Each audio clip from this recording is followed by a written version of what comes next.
como 3 o 4 sesiones, pero sí me interesa que lo tengan presente, porque es un tema, sobre todo, doctores, para tu examen nacional. El CIRA lo toman porque se supone que el médico general debe estar capacitado para primero hacer el diagnóstico y mandarlo en forma y en tiempo a las clínicas, es decir, a la terapia intensiva.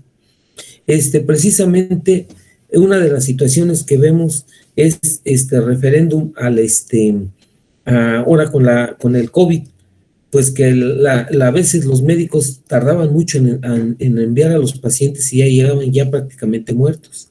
Entonces esto habla de que el SIRA no lo tenemos presente. Bueno, fíjense hasta dónde llega el problema. Ahora que estamos revisando en la academia insuficiencia respiratoria, como que a muchos, lógicamente no neumólogos, no les queda bien claro lo que es el SIRA y lo que es la insuficiencia respiratoria per se. Entonces el SIRA es un tipo de insuficiencia respiratoria, pero no es englobar insuficiencia respiratoria en uno solo. El otro modo también lo vimos ahora que vimos edema agudo pulmonar cardiogénico. Esa plática es de un cardiólogo y vean cómo mete de chile y de dulce en la fisiopatología y en muchos aspectos de lo que es el edema agudo pulmonar cardiogénico y el edema agudo pulmonar no cardiogénico o SIRA, que es el que vamos a ver ahora. Entonces, vean qué tan importante es. Y aquí cada nombrecito, por ejemplo, aquí se llama síndrome de distrés respiratorio del adulto. Entonces, es importante que esto lo tengan presente y sí me interesa que les quede bien claro el tema. Hoy hubo poco quórum, pero de todas maneras vamos a avanzar un poquito en atención a ustedes y porque no podemos quedarnos sin clase. Bien, entonces, yo se los voy a manejar como SIRA, así como están. Nada más que a veces lo ponen como SIRPA porque a veces SIRA se oye como de SIDA. Entonces tú le dices a su familiar, tiene SIDA y pues haz de cuenta que le da un infarto. Entonces es SIRA. O yo lo que le digo a mis pacientes, tienen SIRRA con RA. Y creo que es la manera que lo entienden bien. Entonces, ¿qué es esto? Sus opónimos es pulmón de choque, lo que ahorita te decía, SIRPA, síndrome de insuficiencia respiratoria progresiva del adulto, edema agudo pulmonar no cardiogénico, el síndrome de la membrana hialina del adulto y el que ahorita vieron, que es el de síndrome de distrés respiratorio del adulto. Síndrome de distrés respiratorio del adulto. Bien, aquí tienen la historia. ¿Esto dónde comenzó? Veían que en la Primera y Segunda Guerra Mundial había soldados que morían echando espuma por la boca y nada tenía que ver con el problema porque no eran asmáticos o porque no habían tenido ningún daño respiratorio. ¿Cuál era la situación? Un pobre soldado que le explotaba una metralla. La metralla son pues como explosivos que están enterrados. Una metralla le explotaba en una pierna y sucede que le voló la pierna y por el dolor o por el sangrado, por el choque hipovolémico, el paciente llegaba ya al puesto de socorros, prácticamente echando espuma por la boca y pues prácticamente muriéndose o se morían echando espuma por la boca. Entonces dijeron, vamos a ponerle pulmón de choque, ¿sí? En otros lados, eso era en campaña, es decir, en la guerra y en los hospitales grandes, decían que se llamaba síndrome de distrés. Distrés es como falla, ¿sí? Falla respiratoria del adulto. Porque se parecía mucho a la misma situación que los niños recién nacidos, que nacían inmaduros o prematuros y también tenían ese problema de falta de dificultad respiratoria por pues ahora sí, no falta de maduración del aparato respiratorio. Luego le llamaron pulmón del Vietnam, pulmón húmedo, atelectasia congestiva y después los nombres que ustedes ven aquí. O sea, ha sido muy trillado, muy o sea, todo el mundo le mete mano y así debe de ser porque es un problema grave. Cuando ustedes vayan, doctores, a una terapia intensiva, prácticamente, si no es que todos, el 80% están en SIRA. Es decir, que el paciente con SIRA es el paciente más grave, más crítico y con mayor mortalidad que hay en un hospital. Entonces, vean qué tan importante. Ya los colegas que ya tienen la inclinación a terapia intensiva, pues este va a ser su pan de ellos de cada día, ¿verdad? Entonces, por eso les he comentado que sí vayan viendo ya ustedes con tu, ahora sí platícate tú mismo y ve viendo qué es con tu conciencia y ve viendo cuál es tu futuro, qué es lo que quieres. ¿Quieres terapia intensiva? Tienes que hacerte muy amigo del SIRA. Bien, como introducción, esto no es de interés para ustedes, pero sí los nombrecitos sí me interesa que los tengas. En el 67, Heisberg y colaboradores fueron los primeros en dominar SIRPA, síndrome de estrés, síndrome respiratorio progresivo del adulto. ¿Por qué se llamaba progresivo? Porque era un paciente que iba cayendo más y más dificultad respiratoria hasta que era necesario intubarlo, ¿sí? En donde hizo una serie de casos en los cuales veía que había un inicio agudo de taquipnea, también había otros datos, había una hipoxia refractaria con una alteración de la distensibilidad o compliance y infiltrados difusos pulmonares. Y eso le llamó SIRPA. Bien, ¿qué definición tenemos del mismo? Edema agudo pulmonar no cardiogénico. Es un síndrome inflamatorio con incremento de la permeabilidad capilar pulmonar asociada a una constelación de anormalidades clínicas, fisiológicas y radiológicas que pueden coexistir con hipertensión arterial pulmonar. Si le pones atención, no es una enfermedad, es un síndrome inflamatorio. ¿Qué es la diferencia con edema agudo pulmonar cardiogénico? Acuérdate que el edema agudo pulmonar cardiogénico es un síndrome por alteraciones de las leyes de Starling, en donde hay una extravasación de líquido, es decir, de suero, hacia el intersticio y posteriormente al alveolo. Y aquí dice lo mismo, que por un proceso inflamatorio, aquí faltaría si es local o sistémico, si es una enfermedad pulmonar o es una enfermedad sistémica, en la cual hay este proceso proinflamatorio llega a través de los capilares hacia la membrana alveolo capilar y hay un incremento de la permeabilidad capilar asociada con una constelación de anormalidades clínicas, fisiológicas y radiológicas y que es independiente de la presión de la arteria pulmonar, es decir, de la insuficiencia cardíaca. Otra clasificación que es de las más nuevas, SIRA o síndrome de insuficiencia respiratoria aguda, es el que en ERS, ¿cómo se llama? En la Sociedad Europea, es como ya todo el mundo está de acuerdo en llamarle SIRA para que no haya confusión. Porque un médico decía está en SIRA y otro decía en SIRPA, y ya muchos médicos decían, bueno, entonces este es menos grave que el otro, pero es un sinónimo. Es una forma de insuficiencia respiratoria, es lo que te comentaba, no es igual insuficiencia respiratoria a SIRA. Este es insuficiencia respiratoria aguda y es un síndrome caracterizada por edema pulmonar inflamatorio resultante en la hipoxia severa. Esa severa es lo que se llama una hipoxia refractaria. ¿Qué se refiere a hipoxia refractaria? Pues que tú le das más oxígeno y el paciente sigue hipoxémico. Para entender, para que entiendan lo que sigue, por eso lo estoy mencionando aquí. La severidad del SIRA se clasifica de acuerdo al grado de hipoxia. ¿Se acuerdan que vimos el índice de oxigenación o PAFI? Que es presión arterial de oxígeno sobre el FiO2. En lo normal es pues que la presión arterial de oxígeno pues esté en 80, 60, 80 y que el FiO2 sea de 21%. ¿Sí? Cuando tienes esto, el PAFI es mayor a 300, es entre 300, 400, el índice de oxigenación. Otras gente le llaman, para que de una vez el nombrecito te lo grabes, le llaman con cada kilo índice de Kirby. A ver, lo vuelvo a repetir. Mejor prefiero irme lento, como les digo, irlo masticando, porque esto, doctores, es, la verdad, bien importante. Algunos médicos que entienden esto, sobre todo algunos terapistas, y lo digo con todo respeto, porque esto lo entienden bien, ya se sienten compadres de Dios, o ya a Diosito lo ven chiquito, ¿sí? Entonces, esto hace, pues, que a veces la gente, pues, se sienta, pues, bien chingones porque saben manejar esto. y esto aunado al ventilador, le mueven al ventilador de acuerdo al PAFI, y entonces pues el paciente bien crítico y son un poco sangroncitos, no todos, hay unos que son más humildes que yo, ¿no? Hay gente que es muy, muy buena, pero hay gente que es bien, de veras, bien, pues tremenda en esto.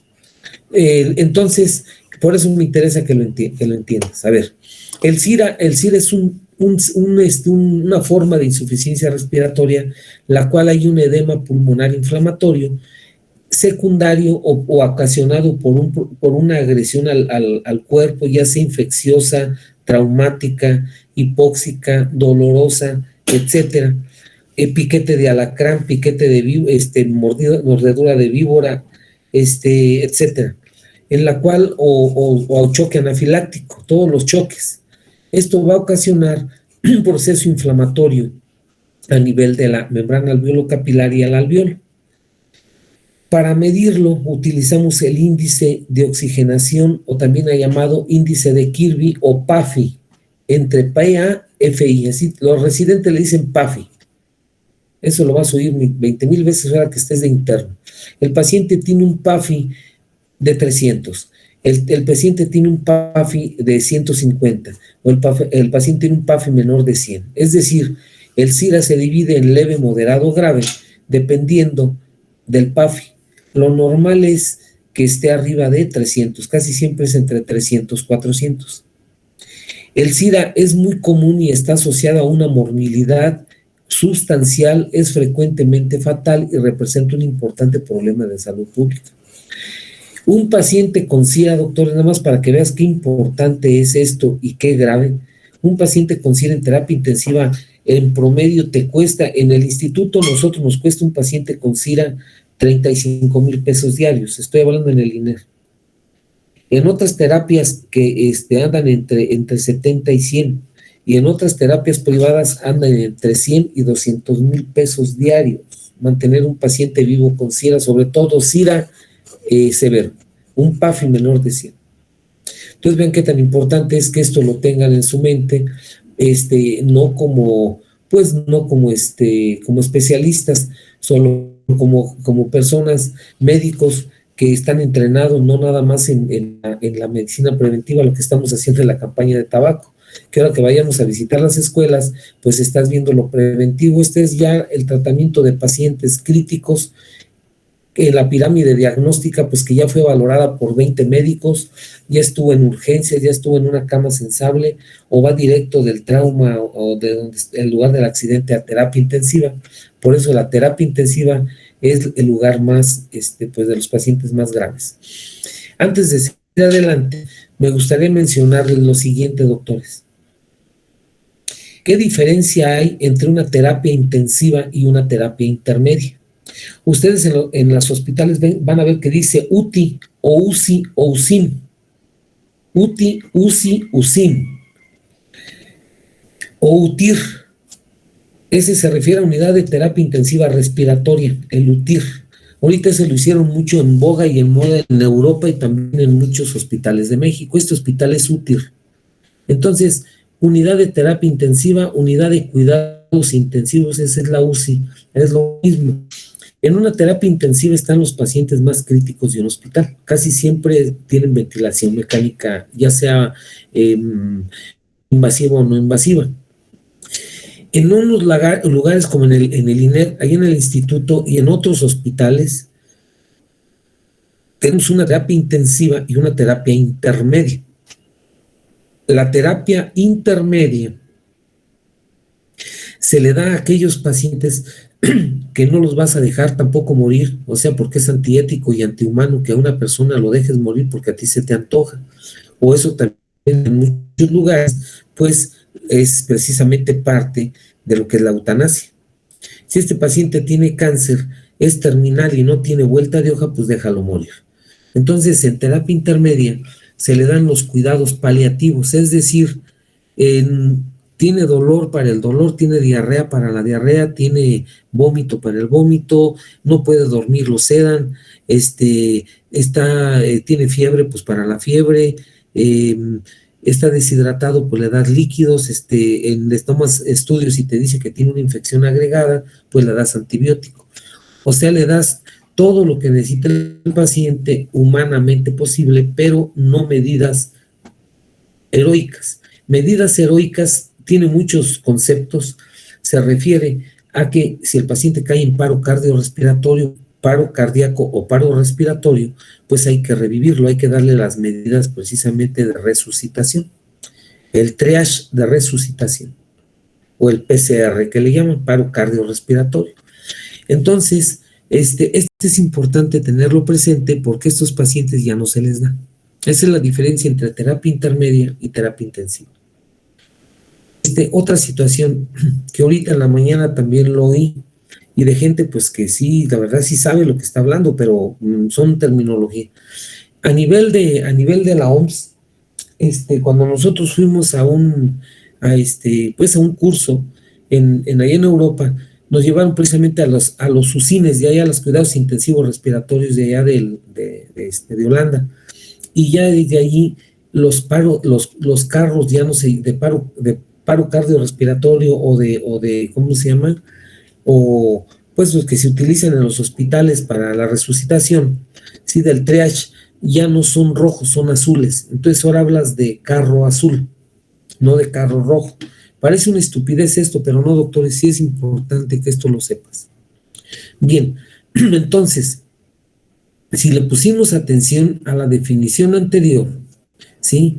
Aquí tienes todavía como le llamaban en 1994, le llamábamos síndrome de distrés respiratorio del adulto. Síndrome de distrés respiratorio del adulto. Así es, cuando éramos residentes, es como se llamaba. Ahora, quiere decir que es un síndrome gasométrico, clínico, gasométrico, radiológico y de presiones.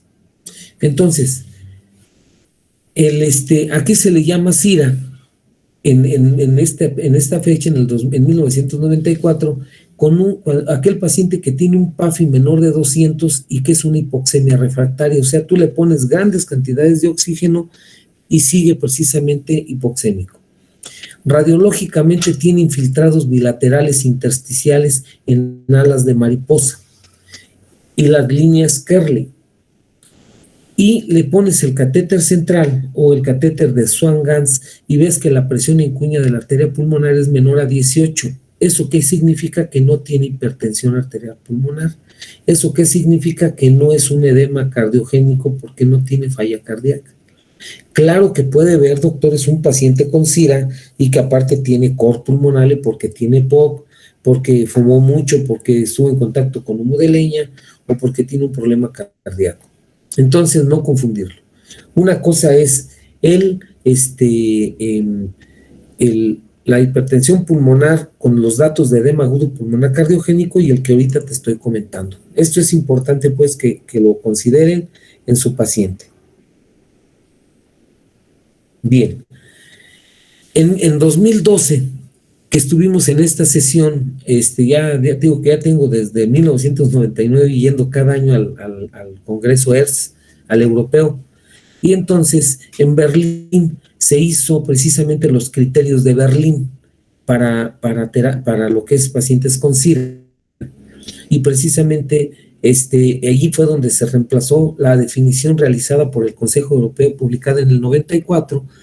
Sin embargo, toda la evidencia del tratamiento se realizó utilizando la definición antigua. O sea, sigue vigente esta definición con algunas modificaciones. Si tú la ves, la definición es sencilla, ¿sí? Y en algunos libros, esto, doctor, no te lo grabes así, pero en algunos libros todavía lo ponen para contestarle esa parte. A veces le llaman daño pulmonar agudo o lesión pulmonar aguda y síndrome de insuficiencia respiratoria aguda. Es decir, que el CIRA lo dividen en dos. Insisto, no me interesa que tú lo aprendas, solo por si lo lees, le des el valor. El CIRA lo divide, o el CIRPA, pues lo dividen en dos, en daño pulmonar agudo y en síndrome de insuficiencia respiratoria aguda. Lo que sí no ha cambiado del CIRPA es que hay una hipoxemia grave refractaria, eso grábatelo, refractario. Hasta en la cocina un refractario es el que no se le pega nada, ¿sí? También le llaman teflones. Algunos profesores de ahí de ustedes, a muchos de sus grupos le llaman tefloncitos, porque dicen que no se les pega nada, que no es el caso de ustedes, ¿verdad? Ustedes no son tefloncitos, no son refractarios. Entonces, una hipoxemia refractaria, infiltrados pulmonares difusos y disminución de la distensibilidad pulmonar, es decir, es una definición clínica, radiológica, gasométrica y ventilatoria, es decir, de función respiratoria. En Berlín, en el 2012, se tomaron estos criterios y se llaman criterios de Berlín. Cuando ustedes estén en terapia intensiva, de una vez también eso es importante que ya lo tengas, va a decir el residente: tengo una paciente de tantos años de edad, tantos días de internamiento, que está en ventilación mecánica. Sus parámetros actuales son PAFI de tanto, menor de 200, menor de 300 o menor de 100. Que tiene un PAFI o sea, X, el cual tiene infiltrados bilaterales, es decir, radiológicamente tiene infiltrados en alas de mariposa, y la presión de la arteria pulmonar en cuña es menor de 18. Y de los factores de riesgo, pues es que es un paciente politraumatizado, es un paciente que fue operado de pancreatitis, es un paciente que hizo choque hipovolémico, hizo choque cardiogénico, tiene el daño que ocasionó sistémico como pulmón de choque, ¿sí? Y aquí tienes las limitaciones de estas clasificaciones, que a veces la oxigenación, el PAFI, se modifica si el paciente está en terapia intensiva y tiene PIP. La radiografía, a veces pues no se puede hacer porque hay centros donde no tienen rayos X portátil, que no tenemos el catéter de Swan-Ganz, y entonces no se le puede medir la presión en cuña. Aquí lo único que nosotros consideramos a veces es la cardiomegalia. Paciente que tiene cardiomegalia y que llega echando espuma por la boca, acuérdate que esa es una de las características, es un paciente con edema agudo pulmonar cardiogénico. Y a veces los factores de riesgo pues no quedan bien definidos, porque el paciente llegó solo y llegó, pues lo recogieron en la calle muy grave. Bien, entonces los criterios de Berlín los tienen que el tiempo, ¿sí?, en donde recibió la agresión o insulto, ¿sí?, y que deterioró el aparato respiratorio sea menos de una semana. Otra vez, que el paciente haya tenido un trauma, una pancreatitis, un choque de cualquier tipo una semana antes de haber caído a SIRA o con criterios de SIRA. 2, que radiológicamente tenga infiltrados pulmonares bilaterales no explicadas por derrame pleural, colapso pulmonar, o sea, neumotórax o nódulos. Que el origen del edema sea por falla respiratoria no explicada totalmente por la falla cardíaca o sobrecarga de fluidos. Aquí se debe de hacer un ecocardiograma para excluir edema hidrostático o si existen factores de riesgo para edema agudo pulmonar cardiogénico. ¿Y cómo se divide el PAFI? En leve menor o sea, menor de 300 pero mayor de 200, el moderado entre 200 y 100 y el menor de 100 es muy severo con un PIP de 5. ¿Qué es el PIP? Es la presión positiva al final de la expiración. Después, ahora que vean ventilación mecánica, lo vamos a ver. Este fin de semana, no voy a alcanzar a ver al doctor, al que les dije que es el jefe de terapia intensiva, ¿sí? ¿Cuándo nos puede hacer, o vía satélite, o invitarlo aquí a la facultad a que venga a darles el tema de ventilación mecánica y otra vez con él ver lo de SIRA? Dejen ver si lo convenzo al doctor Sandoval. Es una lumbrera. El doctor Sandoval, ya se los había comentado, desde los pocos médicos, él fue, fíjate lo que te voy a decir, R16. Tiene 16 años de residencia médica. ¿Sí? Fíjate lo que estoy diciendo, R16. Ahí está en el instituto. Lo voy a traer acá a Morelia. Ya lo he traído otras veces. Gran amigo, vas a ver que lo voy a traer para que platiquen con él. Aparte de que es bonito platicar con una persona que sabe mucho de medicina. Pero aparte de eso, pues cómo hace sus presentaciones muy explicables, muy didácticas. Dentro de la definición habla de ¿qué? De imágenes radiológicas. Aquí tienen las imágenes radiológicas, ¿cómo son? Infiltrados algodonosos, ustedes ya la conocen muy bien, es todo esto, porque ya lo hemos visto, con imaginación como alas de mariposa, ¿sí? Infiltrados algodonosos, y en parches, o sea, pulmón blanco, eso es como se le llama. Opacidades bilaterales no explicadas por que tenga derrame pleural o porque tenga edema agudo pulmonar cardiogénico. Si tú ves en este paciente, tiene el corazón prácticamente normal. Es una AP de tórax, entonces no es valorable el corazón. Fíjate que tiene un cuerpo extraño, tiene una traqueostomía. Entonces es un paciente crítico, con alta mortalidad, y cuando vean esta imagen, hasta no demostrar lo contrario, o es SIRA o es edema agudo pulmonar cardiogénico, cuando es agudo. Cuando es subagudo, pues en influenza, en COVID, todo lo que habíamos dicho en otras pláticas. Bien. Si comparamos las definiciones de Berlín con la anterior de 1900, o sea, la anterior, vemos que las dos más o menos concuerdan en lo mismo. O sea, es buena la definición. ¿Cuál es la incidencia en la epidemiología anual por cada 100,000 habitantes? En Estados Unidos es de 48 a 83, en Alemania de 11, en España de 15 a 35, que es muy semejante a la de nosotros. Si hasta en eso nos parecemos a los españoles. La incidencia de esta enfermedad en Estados Unidos es de unos 150,000 casos al año, con una mortalidad de 40 al 60%. La mortalidad va a depender, doctores, pues ahora sí que del grado de afectación que tiene y de contar con todos los recursos. Es decir, todos los recursos que se necesitan para poder, pues, en un momento dado, pues solventar el problema de lo crítico de estos pacientes. Entonces, la incidencia, más bien yo lo pondría de esta manera. Más bien todo paciente, el paciente más grave de un hospital se llama SIRA. El SIRA es consecuencia de múltiples enfermedades, entonces es un síndrome que se va a presentar en casi todos los pacientes que están en terapia intensiva. Si aquí se necesitan pues ventiladores pues modernos, que la persona que está que pues debe estar entrenada precisamente para que pueda hacer ese tipo de manejo, y es donde entran los aficionados a la terapia intensiva. Ese es el problema. Entonces, el terapista debe de ser un médico capacitado para todos estos tipos de pacientes que son graves.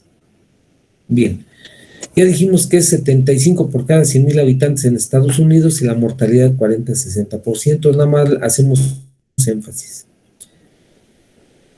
Bien, insisto, en cada país va a ser variable, no vamos a entrar en detalle, y esto sí es importante, ¿sí? El síndrome de insuficiencia respiratoria aguda es un síndrome disfuncional. ¿A qué se refiere? A que va a haber una alteración de la función respiratoria, en donde va a ser una alteración respiratoria y ventilatoria. Es decir, la distensibilidad va a estar alterada y la membrana alveolo-capilar alterada. Entonces va a haber alteraciones de ventilación y alteraciones de respiración. Y esto nos va a llevar, pues, que no va a haber captación de oxígeno, es decir, tú le pones grandes cantidades de oxígeno y refractariamente no mejora, y va a haber retención de CO2, por lo tanto se llama insuficiencia respiratoria, y cuando hay pH elevado, pues acidosis respiratoria, que es el SIRA más grave. Bien, ¿cuál es la etiología del SIRA? O del SIDRA, del síndrome de distrés respiratorio. Si tú lo ves, a veces hay factores genéticos, a veces hay gente que tolera mucho una agresión a su cuerpo. En relación a trasplantes, sobre todo a trasplante de pulmón o a trasplante de corazón, es muy frecuente el SIRA. Después de neumonías, principalmente neumonías atípicas, como ya lo habíamos comentado, cuando se hacen hemotransfusiones, es uno de los riesgos que haga SIRA. el ERGE, el reflujo gastroesofágico. Los que han ido al consultorio han visto que tenemos muchos pacientes con reflujo gastroesofágico. Entonces, este jugo gástrico te puede dar SIRA. Esa es una de las situaciones que tenemos que tener presente. En los pacientes con pancreatitis, ustedes ya vieron en gastro que la pancreatitis es algo serio. La tromboembolia, tanto grasa como tromboembolia pulmonar. La sepsis, el choque séptico, ¿sí? El choque anafiláctico, el choque hipovolémico, el choque neurogénico. Todo lo que sean shocks pueden tener este tipo de procesos. Y la toxicidad al oxígeno, grandes concentraciones de oxígeno, cuando no son necesarias, producen SIDA, per se. Aquí tienes alguna etiología que es de interés. En trauma, la embolia grasa, la contusión pulmonar y el trauma no torácico. Esto lo vamos a ver ya pronto en trauma de tórax.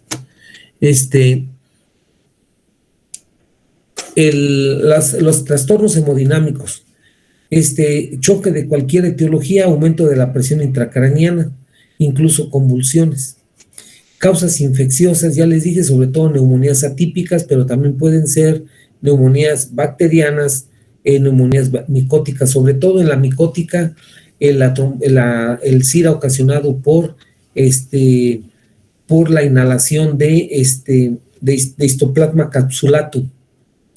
El Histoplasma capsulatum, como ustedes ya lo saben, uno de sus hábitats es el guano del murciélago.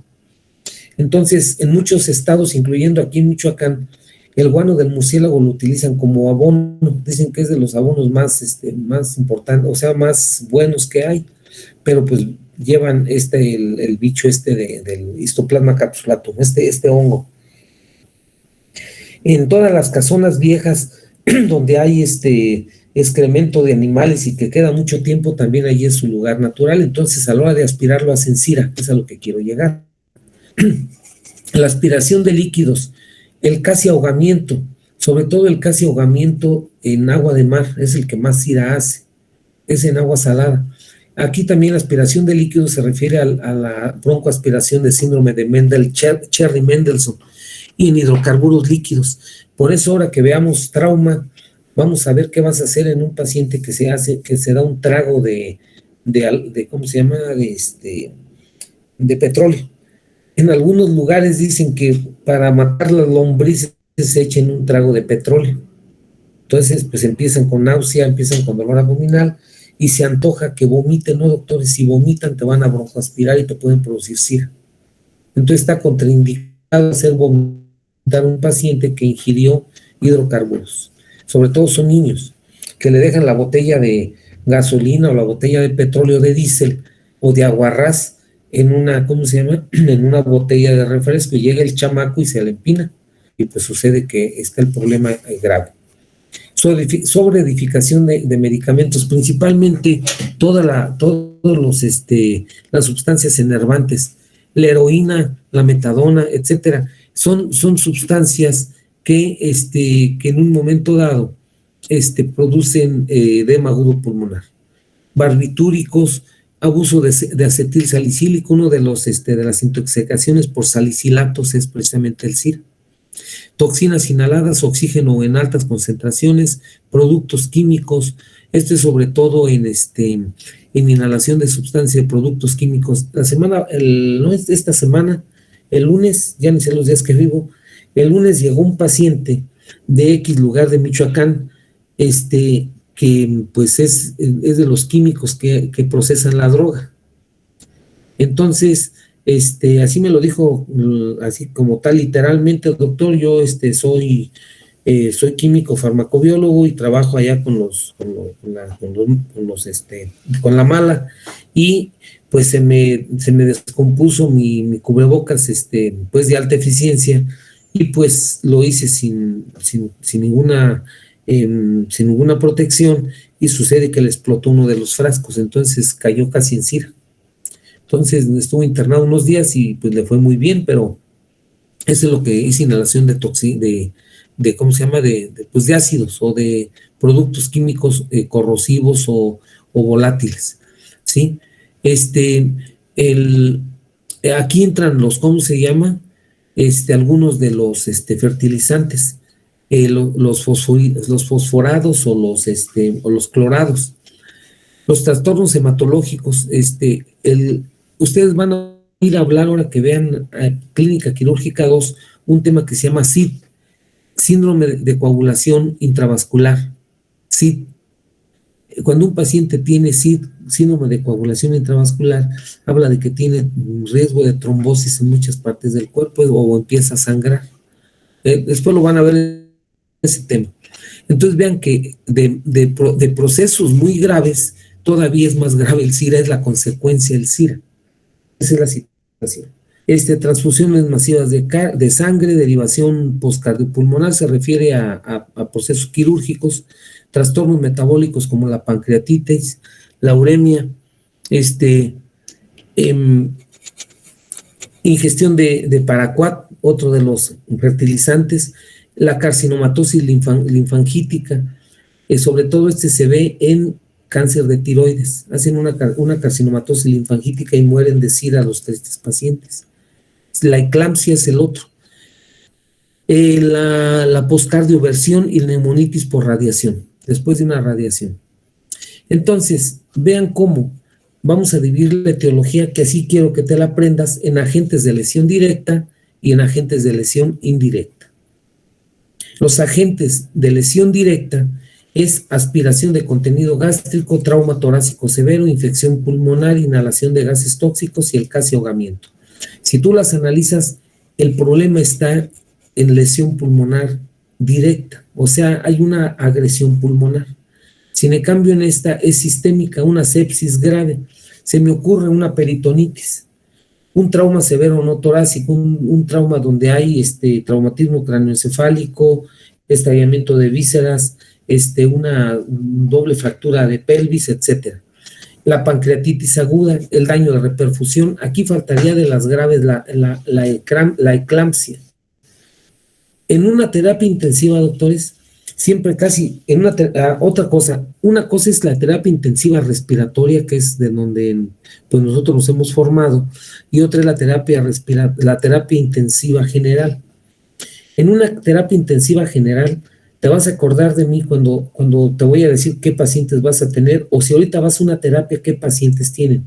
Tienen un politraumatizado, tienen un operado de abdomen o pancreatitis, tienen un paciente con sepsis, cetoacidosis diabética, etcétera, un diabético complicado y que tiene una sepsis, o una paciente con preeclampsia, y un paciente respiratorio que nunca falta, tromboembolia pulmonar, una neumonía grave intrahospitalaria, EPOC en avanzado, pacientes con neumopatías intersticiales ya en etapas terminales.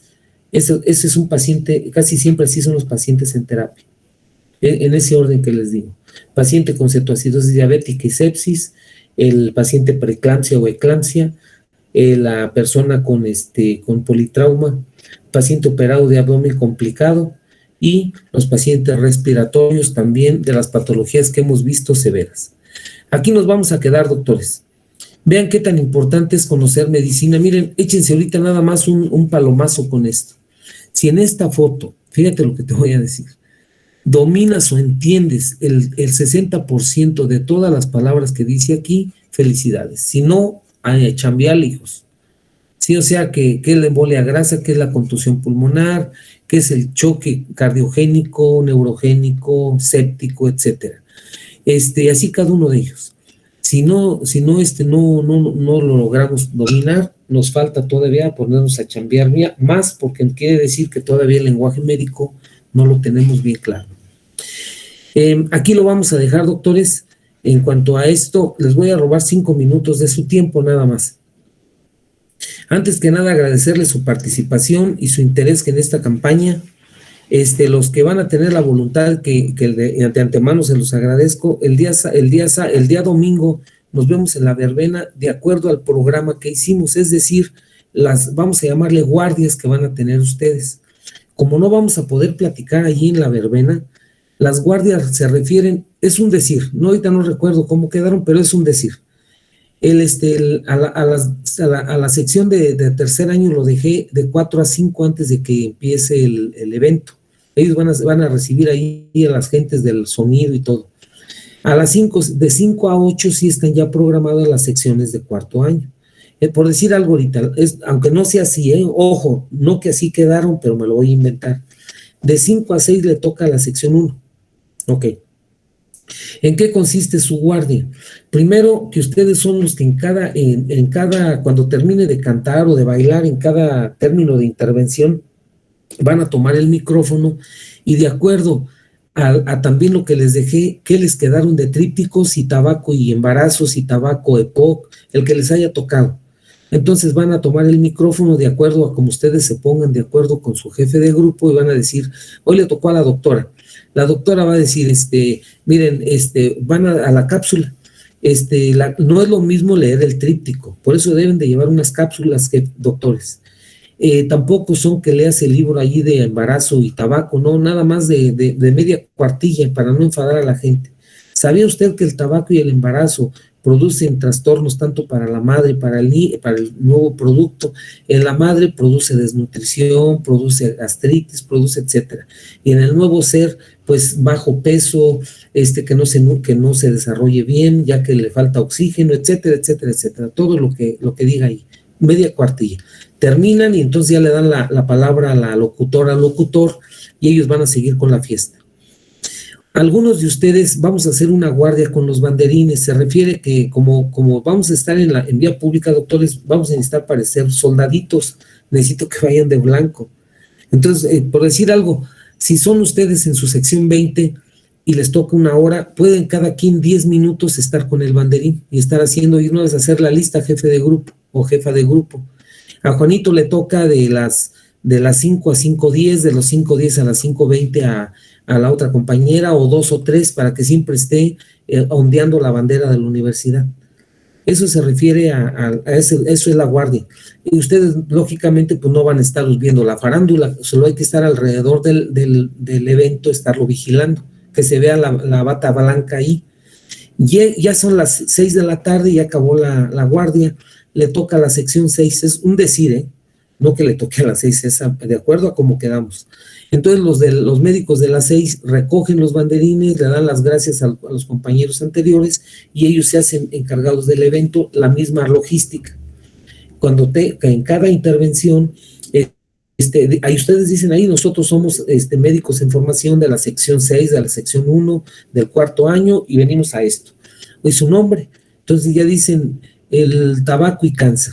El cáncer pulmonar es una enfermedad mortal, bla, bla, bla, media cuartilla, media hoja, tamaño carta.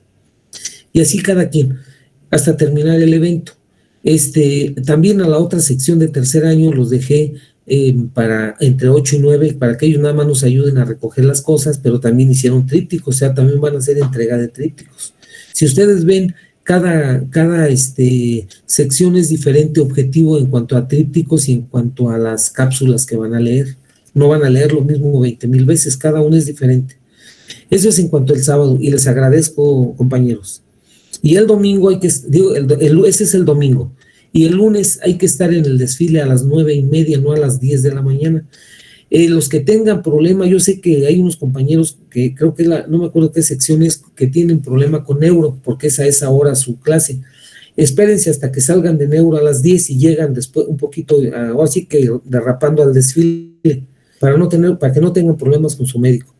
Hoy estuve con el director de la facultad en un evento y le pedí permiso, me dijo que se acerquen a la dirección con un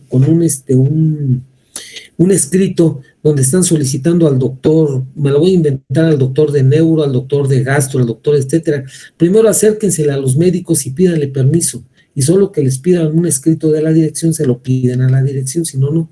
Te puedo decir que yo no tengo enemigos en ningún lado, y menos en la facultad. Son diferencias con algunos médicos como los que ya les platiqué, entonces ellos no te van a dejar ir, pero los demás no hay ningún problema.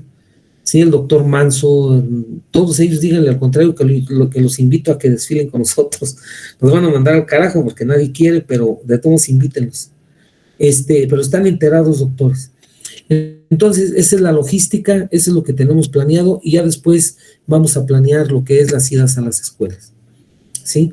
Eso es lo que tenemos este fin de semana, doctores. Como siempre les agradezco y espero pues que nos salgan bien todos los eventos, ¿verdad? No sé si hay alguna pregunta, algún comentario, tanto de la plática como de la información. No, doctor, hasta aquí todo bien.